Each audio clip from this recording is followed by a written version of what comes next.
Have you ever wondered why things are so, how should I put it? Shitty?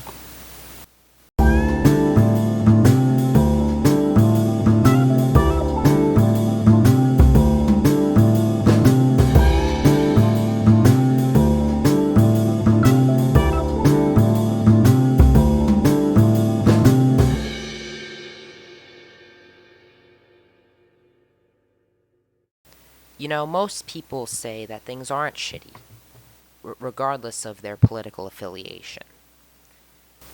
You know, even the most, and of course I'm talking about normal people here, even the most die-hard, mentally deranged leftist who absolutely cannot stand Mr. Trump will say things are going well and that things will get better. Of course, the Republicans think the same way. Both the Democrats and Republicans have this idea in their heads that, how should I put it? That even if what goes on in Washington looks bad, things are ultimately going to get better.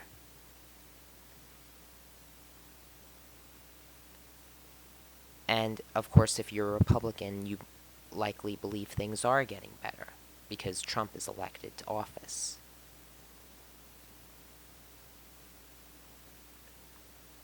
But are things really getting better? Or are things getting worse? Are things getting less shitty or more shitty? Now, if you're watching this YouTube channel, you're probably on the right politically, which means that you're in opposition to the left, which means you think leftism is stupid. Obviously, if you watch my YouTube channel, you know what I think of leftism. It's stupid. And when I say stupid, I don't mean that the left gets some things wrong. I mean they have absolutely zero contact with reality whatsoever.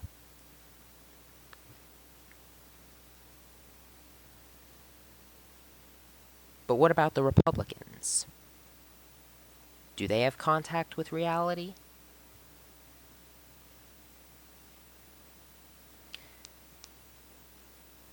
In America, we have this weird idea in our heads that if you're not a Democrat, you have to be a Republican, and if you're not a Republican, you have to be a Democrat. Or rather, if you're anti-Republican or anti-conservative, you have to be a progressive, and if you're anti-progressive, you have to be a conservative. You know, it's weird. Think about it like this. Imagine you're living in a hypothetical Muslim country.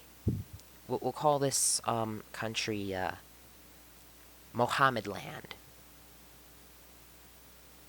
or Mohammedstan.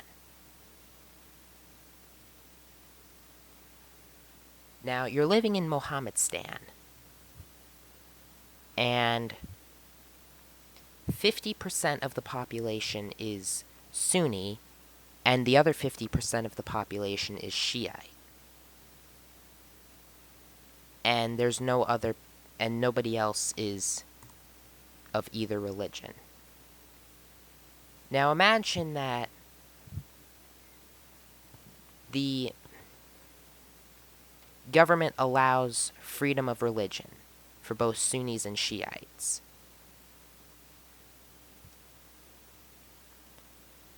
Imagine that the government has some sort of law within its constitution that says that different sects of Islam cannot be persecuted for which sect of Islam they follow.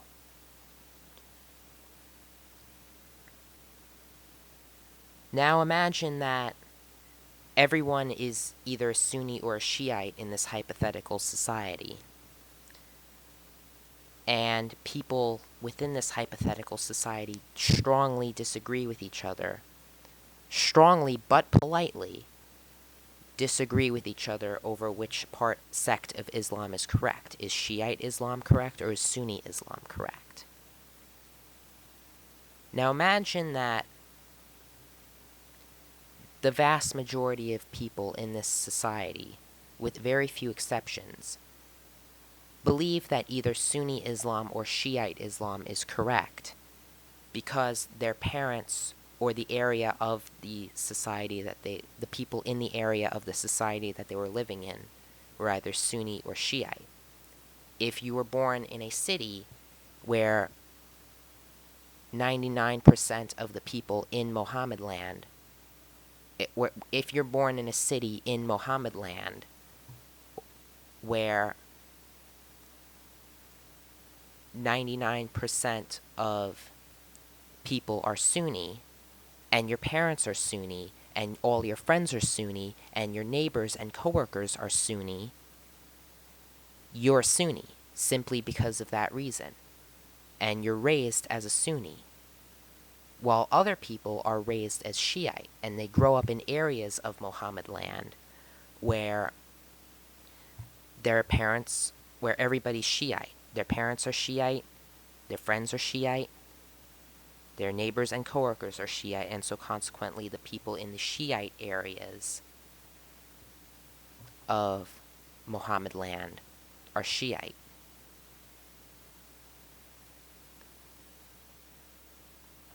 Or Shia, I forget what it's called, but whatever. So, you have these two competing branches of Islam, Sunni and Shia. Shiite or Shia. I forget what it's called. But whatever. You get the point. Now, imagine this scenario.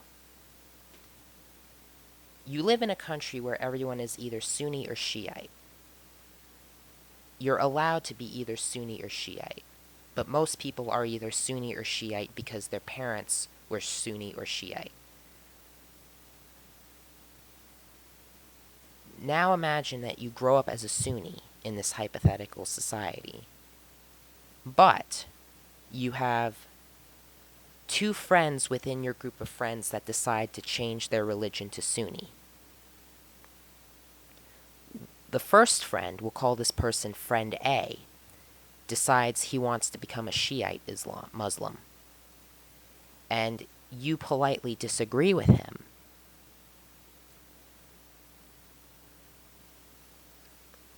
But you believe that it's his right to become a Shiite Muslim if he chooses to. But you have friend B, who decides that he wants to not only abandon Sunni Islam, but actually abandon Islam itself. And friend B decides to become a Christian, or a Jew, or an atheist, or adopt some other religion that is not Islam. Well, what happens then? For the purpose of this scenario, let's say that this hypothetical Muslim society is an ultra-fundamentalist one. And in this ultra-fundamentalist society, you're allowed to have any sect of Islam you choose. You could be a Sunni or a Shiite, or anything in between. But you're not allowed to question Islam. You're not allowed to abandon Islam totally. And if you do abandon Islam totally, you will be executed. And that's what happens to friend B. Now, here's the thing. Sunni Islam and Shiite Islam can't be correct at the same time, which leaves only three possibilities. 1. Sunni Islam is correct. 2. Shiite Islam is correct. Or 3. Islam as a whole is incorrect. And both Sunni and Shiite Islam is wrong.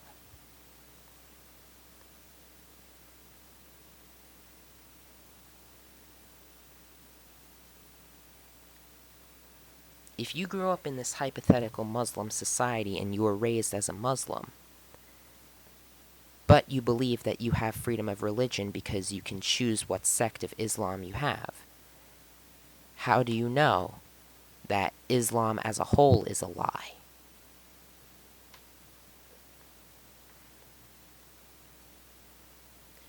You see, Sunni and Shiite Islam have one fundamental thing in common. They both believe in the God Allah, and they both believe that Muhammad was the one true prophet. What if this is false?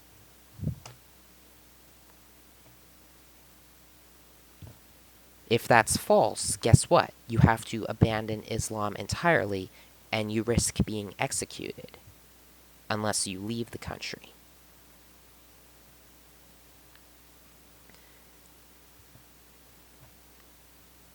The same dynamic seems to be playing out with Democrats and Republicans.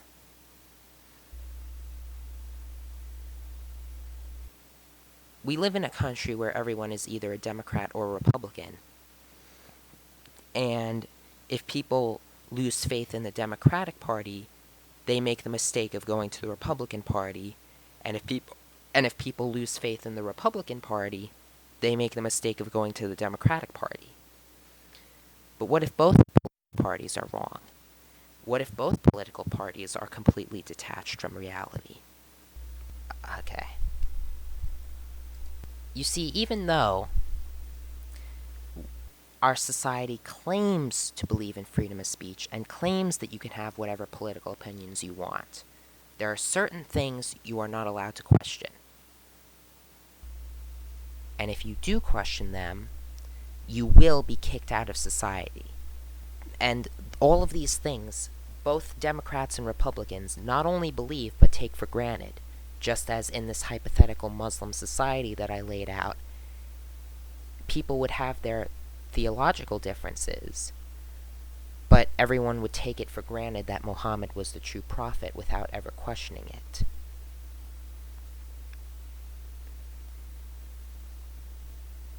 Democracy is one thing that both Democrats and Republicans take for granted.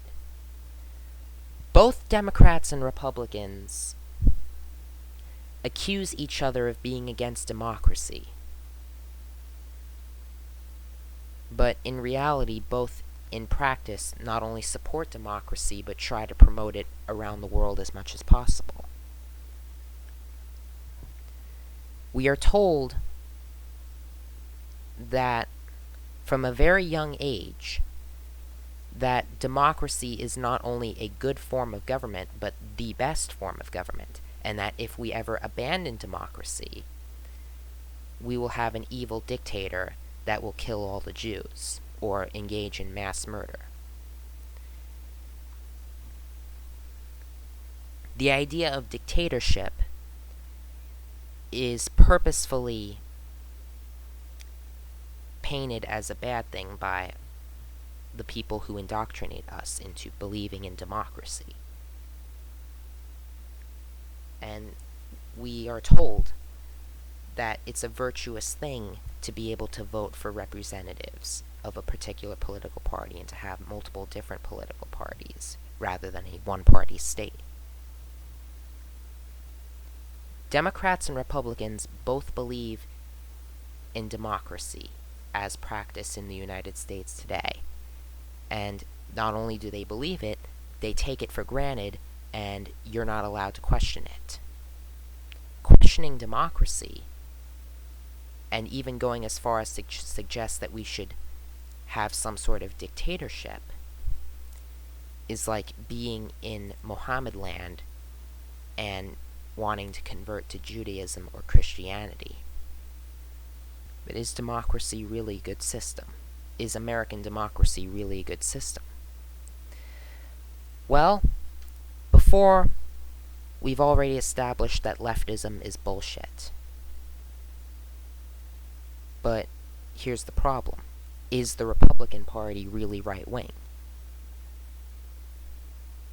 If you look at the history of the United States, we've been going very to the left for at least the past 100 years. In America, we have a living constitution and a living law that lives to the left. Why hasn't Roe v. Wade been overturned despite the fact that we currently have a Republican Supreme Court? Or think about it like this. Why hasn't Trump built the wall? Why hasn't Trump slowed down immigration? To his credit, he did ramp up ICE raids on illegal immigrants. And he did add new, or rather, he upgraded portions of the wall that were already built. He added new protection to the portions of the wall that were already built. But he never built any new wall. And that's not according to me, and that's not according to the left. That's according to his own government, his own frickin' Justice Department.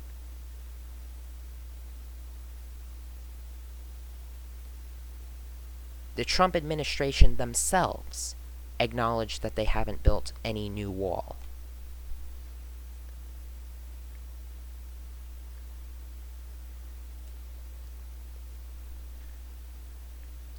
Or Oakenville versus Hodges.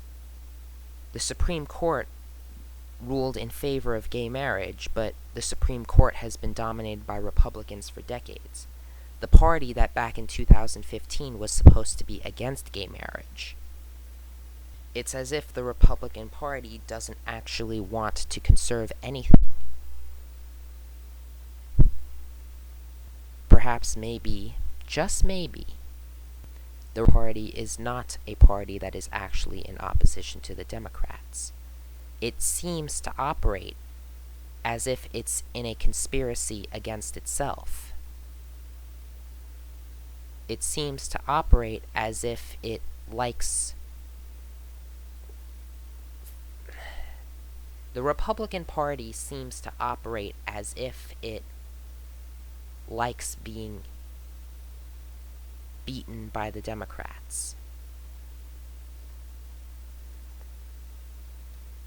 And actually, it's not even just the Republican Party, it's the entire conservative movement as a whole.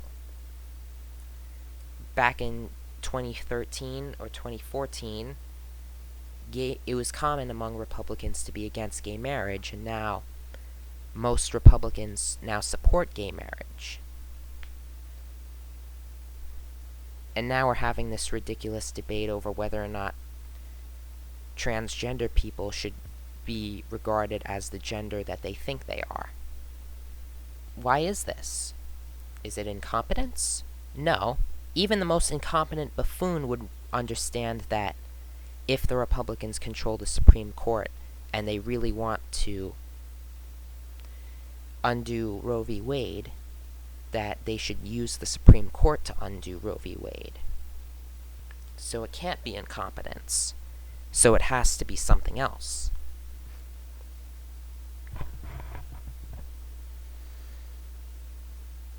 Because the Republican Party operates as if it is in a conspiracy against itself, and because society and the Constitution is moving towards the left, we can only conclude one thing. The Democratic Party is actually in charge. And it's the Democrats that run society, even when Republicans are supposedly in power.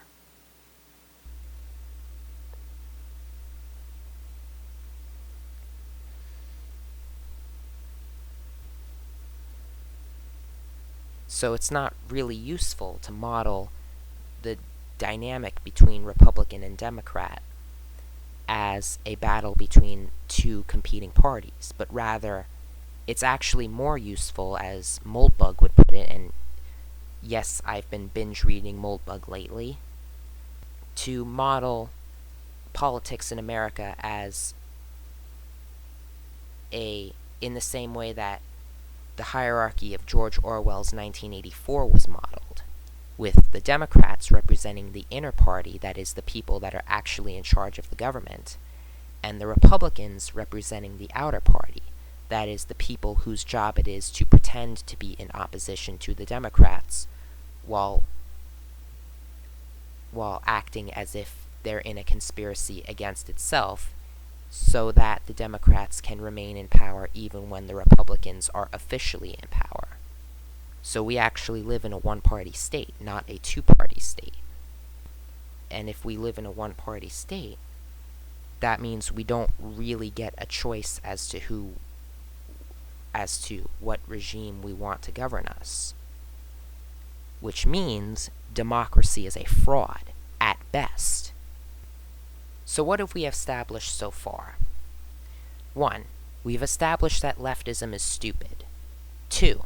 We've established that the Republican Party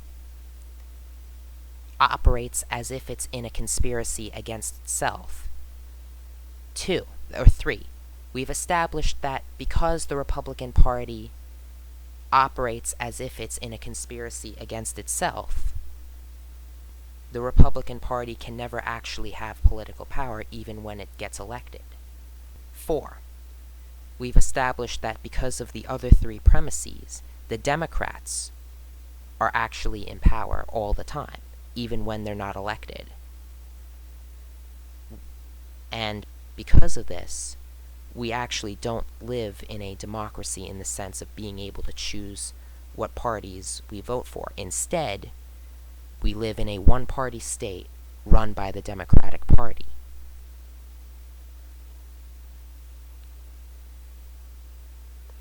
You know, I've been binge reading. I can't talk today. I've been binge reading Moldbug. And specifically, I've been binge reading Moldbug's Open Letter to Open-Minded Progressives. And he said something very interesting that I will repeat in this video. If the Republican Party really wanted to defeat the Democratic Party, what the Republican Party should do, and I'm paraphrasing, this is not his exact words, the Republican Party should dissolve itself. If the Republican Party were to dissolve itself, it would be the greatest blow ever struck against the Democrats in the entire history of American political history ever, because it would expose the reality of the one-party state. So yeah, screw the Democrats and screw the Republicans and screw this false religion of American democracy. And heck, I haven't even gotten into the other stuff we're not allowed to question yet. I mean, democracy is only one thing. I could talk endlessly about the different things we're not allowed to question. But this is kind of a brief summary as to why I'm not a Democrat or a Republican and why I think that mainstream politics is shit. Okay. I'm sorry that I haven't uploaded in a while. I've been uploading some videos to BitChute, plus I had college stuff to do, plus I've been busy with other things, plus, you know, I was binge reading Moldbug a lot now.